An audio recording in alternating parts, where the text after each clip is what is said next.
from the People's Forum, Claudia de la Cruz. Claudia, thank you so much for joining us today. We've got a date Saturday, sis. Yes, we do. I'm so excited to be here. I love y'all. My morning Thank you show, my so favorite morning show. Thank Thank you you, so Claudia. much. Thank you, We Claudia. appreciate you. So And for your people, favorite host no, right here. no, no. All three of you are my favorite. And that, Oh, the ear doctor, that Paul See? Robeson, I gotta say, don't give I him any love So Paul credit. Robeson. We diplomatic. don't like that. So Don't give Mhm. him. diplomatic. You can say Kamal's your least favorite. That's okay. That's okay. All I Out gotta of your say is, favorites, he's the least favorite. I mean, I love Atlanta. I love what he's doing out there. Community All builders right. are dope. Y'all are doing great job. So I can't say he's the least favorite. I'm sorry. Oh, You are all my favorites. thank you, Well, we Claudia. appreciate you and the work that you do. And for people who are not aware, because I never assume that everybody knows what we all do when we're not, visible on the screen. What is the People's Forum? What do you all do, and why is this something that everybody really should know about? Well, we focus a lot on political education. I noticed Jaleesa, the previous speaker, was talking about political education. We understand political education to be pivotal for movement, not only in terms of theorizing or just accumulating knowledge, but how do we understand the world so that we can politically intervene in the world and transform it? And so the space is a political education space, is a cultural space. We understand that culture is key, and very much central to our movement work. And we try to uplift political education and culture that is for the people, by the people. And it has transformed into theory in a lot of socialist projects and revolutions. And so we try to put forth values that are humanistic values, values that put people over profit.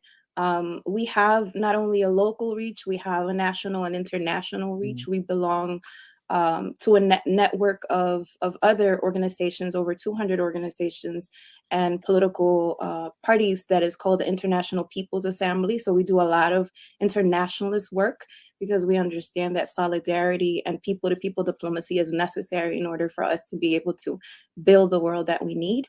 And so we hold seminars, book talks, concerts. We have long and short courses, and we do a lot of building with organizations that objectively do work with the working class and poor of the United States. And so we're very proud and happy of the space that we've created together with hundreds of organizations that are in New York City, but also worldwide. So that's who we are. That's fantastic. And I cannot believe that I have not attended a People's Forum event yet, but that is going to Jackie. change. I know I things have been a little bit nuts for me. I know. But yeah, after hopefully June, things will be a little more even keeled and I'll be able to travel a little bit more. But yeah, we do have a date Saturday. And tell us about Saturday. Tell us about this March 18th Answer Coalition sponsored 200 in 200 organization, it's 200 plus Yeah. organizations, organization endorsed event on Saturday. Why are you going to be there? What's going on? I mean, this weekend is the 20th anniversary of the criminal U.S. invasion of Iraq. And I think, it's important for us to reclaim the streets and recover our memory. We're in the verge of, escalating. And when I say we, I mean the U.S. government. Obviously, that's not us. That's not the people. But the United States is escalating and instigating the continuation of conflict between Russia and Ukraine. And we understand that there's the manufacturing of consent that has been happening, which is very historically pattern in the U.S. history, to get people to justify and people to think that the United States is actually acting on behalf of the masses and intervening across the world. And so we want to reclaim the streets. We want to recover the memory. We want to make sure that people understand that the U.S. economic warfare that the U.S.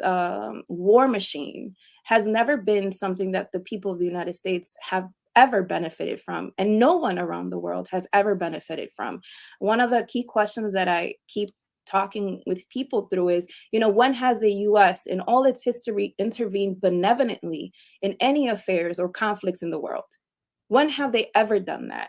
And we can rest assured, and it is a historical fact that the United States of America has intervened to occupy, to wage war, to impose misery in the rest of the world, to enslave the rest of the world. And so this escalation that the U.S. is pushing with this conflict, it is not about the people in Ukraine. The Ukraine is the battlefield for an imperialist war, and we need to understand it in that way. For the U.S. interests to continue to destabilize Russia and move towards China. And we need to dismantle the narratives that have been created that, again, are part of a pattern to justify the war machine of the United States of America. They have media conglomerates to justify and manufacture consent and tell us, internally, that we and our deficiencies as the working class is what doesn't allow us to have jobs, doesn't allow us to have homes, doesn't allow us to have food. And that's a lie. It's capitalism, it's the economic system that doesn't allow us to live full, dignified lives. And in the same way that they lie about the root of our conditions, they lie about the roots and reasons for this war. I mean, you have a U.S. military budget that is over $900 billion annually, $900 billion that could go into many other things. This budget is greater than the next 20 countries' combined military spending, 3 times greater than all the 29 NATO countries combined. Military spending, we know, is larger than all the other items in the federal discretionary budget. And we're talking about housing, healthcare, transportation, education, social security. And so this is the story. These are the facts. From Guatemala in 1954 to Vietnam in 1968 to Iraq in 2003. It's never been about democracy. It's never been about freedom. It's never been about human rights. We need to remember Guantanamo and the atrocities that U.S. soldiers were doing against people, the violations that were happening and taking place. And even though you don't have U.S. soldiers fighting yet, we need to take into consideration that internally, the United States, it's building the conditions, it's justifying this war so that it is our kids that go fight. It is our people that die. And so the United States internationally is in the decline in terms of its hegemony. Economically, politically, ideologically, even people are coming to understand that the United States has built a unipolar world, a world that it's only for and by the US. And they're thinking and moving to multipolarity, which is having multiple powers. The United States doesn't want that. There was a declaration that folks should look into. I can share the link with you all, but there was a declaration that came post 1992, post the fall of the Soviet Union, which is a declaration of defense of the United States. And it speaks about they're not having any other power, especially where the USSR was, rise again. Like, it is policy for the US defense work to not allow the rise of another superpower. And when you talk about Iraq, what did Iraq mean to that region of the world? When you're talking about Syria, what did it mean? What did Libya mean to that region? What does Russia mean? I mean, at some point, Russia wanted to join NATO and they said no. Right? And so when Russia said, you're not bringing your NATO forces close to us, and it launched its defense, because that's what's happening, then they moved to escalate. And so we need to have a clear understanding, and we do, as working class people, we do understand what the US government is capable of. The US government is capable of bombing the Move family, The Right. US government is capable of building COINTELPRO. Mm-hmm. The US government is capable of persecuting and killing activists and organizers. You know, they're capable of destroying the forest and building Cop City. I mean, they are capable of instructing other police and military forces across the globe to kill their own people. And so we know what the US government is capable of doing. So we cannot fall into the traps of thinking that, you know, when they say we're doing this for democracy, we're doing this to defend the human rights of people in Ukraine, they're actually telling us the truth this time. Because since the creation of this nation, it's nothing but lies to drive us to a war that doesn't benefit the people. You know, I was 20 years ago. Oh, go ahead. no, Go ahead. go ahead. Kamal. No, you go. You go.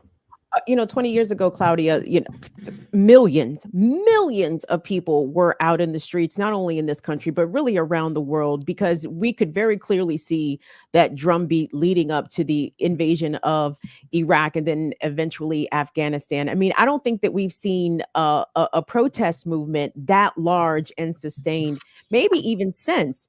What do you think were the takeaways, the lessons learned? Because I think, Jacqueline, was it earlier this week, you know, you were talking about, you know, people who protested during that time against the inevitable invasion of Iraq are looking back at that time as maybe perhaps a failure because the goal didn't get achieved of not getting the US military involved. And I don't even think there was anything even us millions could have done to even stop that, because clearly they went on the so-called faulty intelligence, read outright lies about what Iraq had and what they did not have. What were the takeaways that we can use to fuel this current movement, this current anti-war movement from the protest movements against the wars in Iraq and Afghanistan? I mean, I think that there's a lot of things that we could look at, and there's actually a really good documentary or short documentary that Abby Martin from Empire Files put out on the lessons of the Iraq War. There's again the use of the media and the formation of a narrative that justifies this. I think as a movement, there was a lot of conversations around peace, but we need to talk about anti-imperialism. And how does anti-imperialism connect to the conditions of the working class in the United States? It's also something that Jaleesa spoke about. How do we make these connections in a way that we make it make sense for the ordinary working class person? Where we understand not only that there is war being waged across the seas, but there is war being waged against working class people here. We need to do a better job at deepening the class consciousness of the masses. We need to do a better job at making these connections, at connecting. And I'll mention it again because it's huge and a lot of people are talking about it. Cop City. How do we connect Cop City to the militarism that takes place, to the training that is received across the continent and across the world by US, police departments that are teaching how to kill working class people, primarily indigenous, Black and brown people, poor people. And so we need to be able to make those connections. How does this war in Ukraine impact, food shortages in the rest of the world? Right. It does. There's been a huge impact already. We're in a huge moment of inflation. So that's a huge lesson. How do we not only talk against a war that's happening out there? For as long as it's out there, people are going to say it's out there, and we're not even seeing our people die. We need to be able to bring it home and make it make sense for the working ordinary class person. I also feel like there needs to be more conversations and more organizing that is across sectors of work.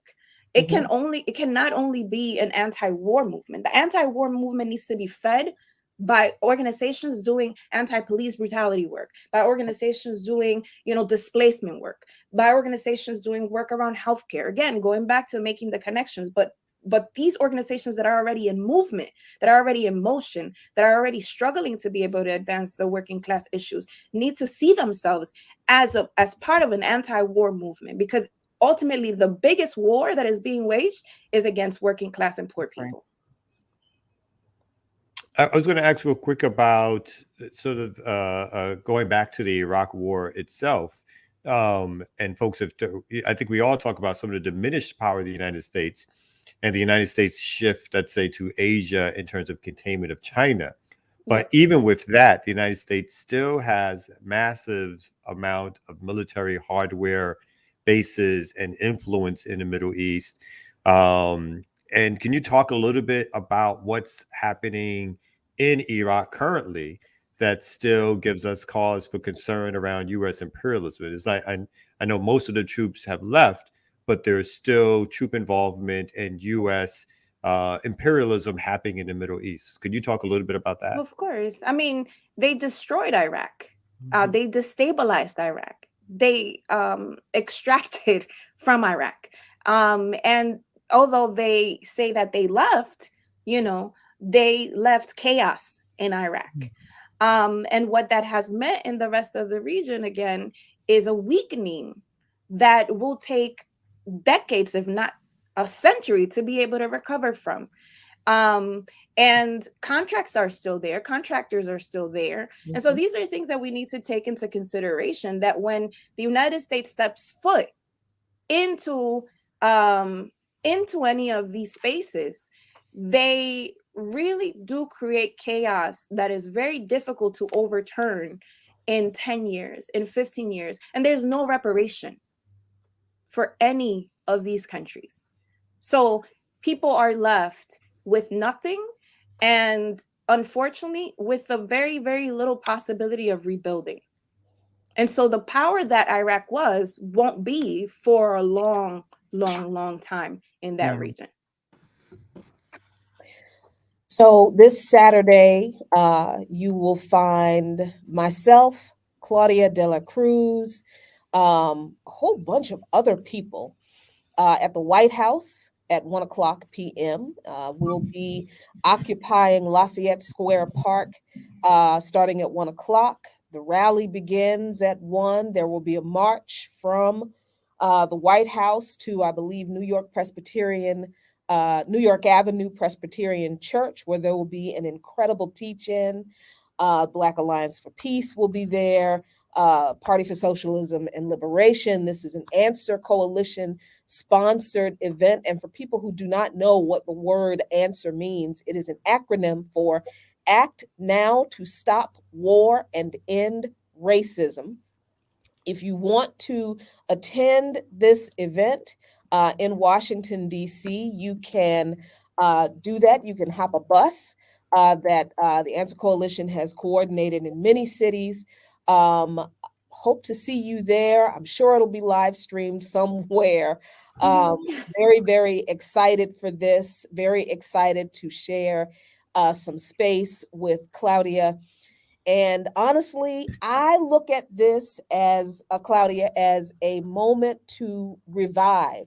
That's right. The anti-war movement and to build the anti-imperialist movement that the working class and poor masses need, and to connect our struggles with those struggles around the world. That's right. I mean, the demands are peace in Ukraine, negotiations, not escalation, abolish NATO, abolish AFRICOM, abolish the Southern Command, end U.S. militarism and sanctions on Syria and Cuba and Zimbabwe, Venezuela, Ethiopia, Eritrea, Iran, and the many other countries that the U.S. has been economically strangling. Fund people's needs, not the war machine. No war against China. End U.S. raid to racist apartheid in Israel, like on occupied Palestine by Israel. U.S. hands of Haiti. I mean, there's so many things, because the list of U.S. crimes around the world are so long. And so if we are people of consciousness, if we are people that believe in advancing working class and poor people's agenda, we should definitely be there in this Saturday. Fantastic. Thank you so much for joining us, Claudia. And I think you took us out. Thank you so much That's right. for inviting me. I'm always happy to be with y'all. Y'all are family. Oh, thank you, Claudia. Appreciate that. Thank you. No, we're looking for that host too, the little host action. You know what I'm saying? New show, the Claudia We de la can Cruz show. expect Like I did that, it. mix that up. You know what I'm Mhm. saying? Okay. We'll talk. We'll talk. Your favorite, We'll your talk favorite tomorrow. host. We'll talk. Okay. We'll We'll talk. have that So conversation. thank y'all. Let's do that. Thank y'all for joining us this week. This is the end of our week for the Remix Morning Show. Next week we're gonna be hitting y'all up for cash because next week pay week. Or the week after. This week I'm is still hitting pay y'all up week. for cash. It's Goodbye. Friday. Oh, This my week bad. is And pay I week, did a sir. terrible job of hitting y'all up. But anyway, Oh. everybody enjoy themselves. We got some upcoming shows. I assume tomorrow, Earn Your Liberations will be coming on. Burn It Down with Kim Brown will be coming on. Are we going to get a Jackie Lukman? Yes, indeed. Blackonomically Sure. speaking. You know we're gonna talk about that run on them banks. Yes, we Ooh. are. Let's get it. Let's get it. And Well, thank Burn you It Down, guys. what are we going to do on your show coming up? Mm. No, you don't know? No, No, you know what? my show's Friday. My show is tomorrow, mañana. I know. That's So what I I have said. some time. What? You still figuring it out? We got time. I'm We'll promote it. absolutely, yes, still figuring it Mhm. out, still putting some stories together, trying to figure out, it's hard to find good news. Jackie, I'm sure you struggle with this as well. Like I do try to look for good news and I don't really find it. So I mean, Now Let's it's all talk about the doom bad and gloom, and it's just it's bad. It's It'll bad. do. And People need to Claudia, the know. long list of places you listed that the US is interfering. I said the devil is busy. Jesus. Oh yeah. Oh yeah. Oh yeah. I know Hugo Chavez, when he visited the UN once, he said it smells like sulfur. Okay, I mean, yeah. the devil is busy. You know what I'm saying? And it Uh-huh. smells like, so it's stinking up the US even. We got to figure out where we're gonna send those mofos. Yes. yeah. There you go. Right. There you